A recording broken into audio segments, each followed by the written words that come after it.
Hey guys, मैं आपका mentor, आपका गाइड इंतज़ार अली अपने YouTube channel Ali bro education में आपका स्वागत करता हूं। चलिए आज की अपनी इस वीडियो में हम लोग जानेंगे कि एग्ज़ामिनेशन से जस्ट पहले की एंग्जाइटी से कैसे बचें या एग्ज़ामिनेशन के जस्ट पहले की जो एंग्जाइटी है उसको दूर कैसे करें। देखिए, सबसे पहली बात तो यह है कि एंग्जाइटी आज के टाइम में अपने आप में एक बहुत बड़ी समस्या, बहुत बड़ी प्रॉब्लम बन के स्टूडेंट्स के सामने खड़ी हो गई है। एक्चुअली स्टूडेंट्स का जो रहन सहन है, स्टूडेंट की जो आज की दिनचर्या है, उस दिनचर्या के कारण क्या होता है कि वो बहुत ज़्यादा एक्स्ट्रा चीज़ों में बहुत ज़्यादा बिज़ी रहता है। अपनी पढ़ाई से अलावा भी उसके पास बहुत से काम रहते हैं, जिनकी वजह से एग्ज़ामिनेशन के टाइम पर उसको ऐसा लगने लगता है कि मेरे पास समय बहुत कम रह गया है, मैंने बहुत कम पढ़ाई की है और मुझे इसलिए एंग्जाइटी हो रही है, मतलब मैं समझ नहीं पा रहा हूँ। होश-पोश होने लगता है, चीज़ें जब दिक्कत करने लगती हैं, होश-पोश होने लगती है, तो फिर आपके ऊपर एक प्रेशर क्रिएट होना स्टार्ट हो जाता है, जिसके कारण एंग्जाइटी आती है। देखिए, एंग्जाइटी के मेनली दो ही कारण हो सकते हैं। अगर आप बहुत इंटेलिजेंट स्टूडेंट हैं, वाकई में इंटेलिजेंट स्टूडेंट हैं और फिर भी आपको एंग्जाइटी हो रही है, तो इसका कारण हो सकता है कि आप बहुत ज़्यादा ओवरथिंकिंग करते हैं। मतलब आपके दिमाग में इधर उधर की चीज़ें बहुत ज़्यादा चलती हैं, आपको बिना बात की बातें सताती रहती हैं। आपको ये लगता रहता है कि अगर ये ना हुआ तो क्या होगा, अगर ये चीज़ ना आई तो क्या होगा, अगर वो ना पढ़ा तो क्या होगा, अगर इस किताब को छोड़ दिया तो क्या होगा।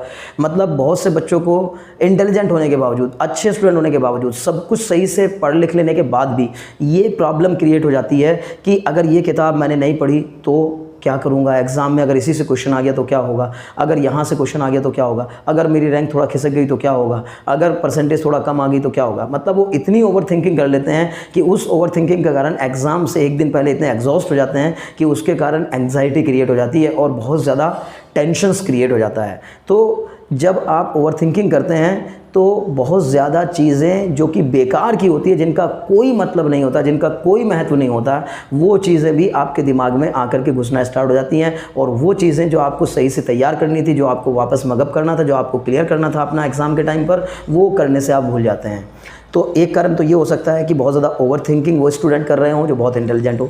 दूसरा एंग्जाइटी का कारण ये हो सकता है कि आप अगर वाकई में बहुत ज़्यादा इंटेलिजेंट स्टूडेंट नहीं है, एक एवरेज स्टूडेंट के तौर पर आप अपने आप को देखते हैं, तो आपको एग्ज़ाम से पहले बस यही महसूस होता रहता है कि यार मेरी तो तैयारी नहीं है, मेरा तो पढ़ा हुआ नहीं है, मैं पढ़ के नहीं जाऊँगा तो कैसे इस करूँगा, कौन सा ऐसा तरीका होगा जिससे मैं एग्ज़ाम को बीट कर पाऊँगा। लेकिन अगर आप इस तरह की बातें सोच रहे हैं, अपने दिमाग में ये लेके चल रहे हैं, तो एग्ज़ाम से एक दिन पहले या एग्ज़ाम से 2 दिन पहले ऐसी बातें सोचने का भी कोई फ़ायदा, कोई महत्व नहीं है।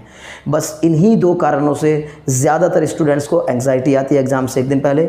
और कुछ फैमिली प्रेशर के कारण भी कई बार एंग्जाइटी आ जाती है कि बहुत से बच्चों को फैमिली का प्रेशर होता है कि उनको बता के रखा जाता है कि इतना परसेंटेज आना चाहिए, ये सब्जेक्ट में इतना मार्क्स होना चाहिए, सब्जेक्ट में इतने मार्क्स होने चाहिए, अगले टाइम आपको क्या करना है, इसके बाद का स्टेप क्या होगा। ये सब दुनिया भर की बातें घर में बता करके उनको इतना ज़्यादा जो है ना चीज़ें बता दी जाती है, जिससे कि उनके ऊपर एक एंग्जाइटी का एक लेवल बढ़ जाता है। देखिए, लेकिन मैं 2 मूल कारण जानता हूँ, वो यही है कि भाई ओवर थिंकिंग आप ज़्यादा करते हैं। अगर इंटेलिजेंट हैं तो ओवर थिंकिंग आप ज़्यादा करते हैं, और अगर आप एक एवरेज स्टूडेंट हैं तो आप इसी में परेशान रहते हैं कि मेरा तैयार नहीं है। और दोनों में से किसी भी बात को एग्ज़ाम से 1 या 2 दिन पहले सोचने का कोई फ़ायदा नहीं है। चलिए मैं एक-एक के बारे में बताता हूँ। अगर आप वाकई में इंटेलिजेंट स्टूडेंट है और ओवर थिंकिंग करते हैं तो अपनी इस ओवर थिंकिंग से बचिए, थोड़ा पॉजिटिव लोगों के बीच में रहिए, और जिस समय एग्ज़ाम का टाइम रहे उस समय अपने फैमिली के आसपास, अपने लोगों के आसपास, जो आपको सबसे अपने करीबी लगते हैं उनके आसपास रह करके इधर उधर की कुछ बातें करिए, ताकि आपको वो जो ओवर थिंकिंग आपके दिमाग में आ रही होती है उससे बचा जा सके। ज़्यादा चीज़ें मत सोचिए। अगर आप वाकई में पढ़े हुए हैं, आपने मेहनत की है, चाहे आपने किसी एक ही किताब को अच्छे से फॉलो किया है, 10 किताबें नहीं पढ़ी है, कोई दिक्कत नहीं है। सबसे बेस्ट तरीका होता है कि एक ही किताब को फॉलो करिए और उसको कई बार पढ़िए। तो आप इधर उधर की चीज़ों के बारे में मत सोचिए कि मेरे फ्रेंड ने तो वहाँ से पढ़ लिया, उसने तो उस साइट से पढ़ लिया, उसने तो इस जगह से देख लिया, उसने तो ये चैनल देख लिया, उसने तो वो चैनल देख लिया। मतलब ये दुनिया भर की बातें मत सोचिए। आपने जो पढ़ा है वही बेस्ट है, उससे अच्छा कुछ नहीं हो सकता। तो एग्ज़ाम से एक दिन पहले वैसे भी एक्स्ट्रा चीज़ों के सोचने का कोई फ़ायदा नहीं है। अगर सोचना ही था तो अब से 1 साल पहले, 6 महीने पहले, 5 महीने पहले, 4 महीने पहले सोचना चाहिए था। सिमिलरली अगर दूसरे स्टूडेंट की बात करें जो एवरेज स्टूडेंट है, जिसको कि ये लगता रहता है कि मेरा तो कुछ भी तैयार नहीं है, तो अगर आपने आज ये सोचना स्टार्ट किया तो मेरा कुछ भी तैयार नहीं है, तो आज सोचकर क्या होने वाला है। आप खुद बताइए कि अगर आप एग्ज़ाम से 2 दिन पहले ये सोच रहे हो कि मेरा तैयार नहीं है, अब मैं कैसे सॉल्व करूँगा, कैसे वहाँ पर परफॉर्म करूँगा, तो आप उस चक्कर में जो कर सकते हैं वो भी नहीं कर पाएंगे। इसलिए सबसे बेहतर तरीका है कि आपने अब जो कर लिया है उसके अलावा आप ज़्यादा कुछ कर नहीं पाएंगे। तो जितना आपने तैयार कर लिया उसी को ही आप अगर रिवाइज़ करके उसी को ही अपने ये सोचें कि यही में से एग्ज़ाम में क्वेश्चंस आएंगे और इसमें से अगर क्वेश्चंस आ गए, जितना मैंने पढ़ा है, जितनी पढ़ाई मैंने की है, अगर उतने में से क्वेश्चंस आ गए तो मुझसे किसी कीमत पे छूटने वाले नहीं है। मैं 100% वो क्वेश्चन सॉल्व करके आऊँगा जो मैंने पढ़ा है। तो फिर आपको लगेगा कि नहीं ठीक है, मैं उस लेवल पे तो हूँ ही कि जो मैं अच्छा परफॉर्म कर सकता हूँ। देखिए मैं बार बार आपसे ये कह रहा हूँ कि एग्ज़ाम से 2 दिन पहले आप सिचुएशंस को नहीं बदल सकते। इसलिए या तो बेहतर होगा कि आप एग्ज़ाम में जाने से पहले ही सब कुछ तैयार करिए। एग्ज़ाम आने से पहले अपनी चीज़ों को इतने अच्छे से मैनेज करिए ताकि आपका सब कुछ एग्ज़ाम के टाइम पर बहुत अच्छे से तैयार रहे और एग्ज़ाम के एक दिन पहले आप बिल्कुल सब लोगों को रिलैक्स घूमते हुए नजर आएँ। आपके सारे फ्रेंड्स जब इधर उधर घूम रहे हो, प्रॉब्लम में हो, हालांकि प्रॉब्लम दूर करने के लिए वीडियो बनाई जा रही है, तो अगर मान लो कि आपको लगता है कि उस समय बाकी लोग जो है ना टेंशन का सामना कर रहे हैं, बट अगर आपने वाकई शुरू से तैयारी की हुई है, शुरू से पढ़ाई की हुई है, तो आपका टेंशन दूर रहेगा।